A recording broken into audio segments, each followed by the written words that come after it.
ஆக்சுவலாக என் பேர் டாக்டர் திவ்யா. நான் எம்பிஎஸ் பண்ணியிருக்கேன் ஃப்ரம் டாக்டர் எம்ஜிஆர் யூனிவர்சிட்டி. நான் இங்கே ஒரு கிளினிக் ரன் பண்ணிட்டு இருக்கேன் சிவிலிபுத்தூரில்.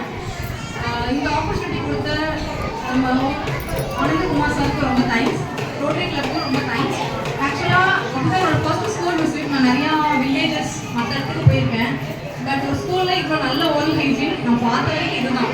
பேரண்ட்ஸ்க்கு தான் அதோட ஒரு பெஸ்ட் விஷயம் சொல்லணும். நல்லா மெயின்டைன் பண்ணியிருக்கீங்க. ஒரு 10லேருந்து 20 பேருக்கு தான் சொத்தை அப்படின்னு நான் பார்த்துருக்கேன். மற்ற எல்லாருமே நல்ல ஓரல் ஹைஜீன் மெயின்டைன் பண்ணுறீங்க. ஆனால் நான் கேள்விப்பட்ட வரைக்கும் பேரண்ட்ஸு சாக்லேட்ஸ் கொடுத்து அனுப்புறீங்க அப்படின்னு சொன்னாங்க. தயவு செஞ்சு அதை செய்யாதீங்க. ஒரு ஒரு அமெரிக்கன் ஹார்ட் அசோசியேஷன் என்ன சொல்லுதுன்னா, ஒரு நாளைக்கு நமக்கு ஒரு 25 கிராம்ஸ் ஆஃப் சுகர் தான் ஒருத்தர் எடுத்துக்கணும் ஒரு பிலோ 8 இயர்ஸ் வந்து. நீங்கள் கொடுக்குற சாக்லேட்ஸாக இருக்கட்டும், ஜங்க்ஸாக இருக்கட்டும், அந்த கூல் ட்ரிங்க்ஸ், ஃப்ரூட்டி, பெப்சி எதுவுமே கொடுக்காதீங்க.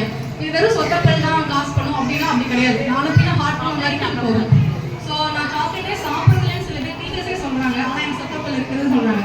விஷயம் என்னன்னா, சாக்லேட் மட்டும் காசு பண்ணாங்க. நம்மளோட வாயில எப்போவுமே ஒரு பாக்டீரியா இருந்துகிட்டே இருக்கும், நல்ல பாக்டீரியா. நீங்கள் சாப்பிட்ற சோறோ ஒரு முறுக்கு சீடை ஏதோ ஒன்று வாயில் ஒட்டிட்டு ஒரு டீ காஃபி கூட இருக்குது, நீங்கள் வாயில் கொப்பளிக்கலை அப்படின்னா அது அந்த ஆசிட் ப்ரொடியூஸ் பண்ணி சொத்தை காசு பண்ணிடும்.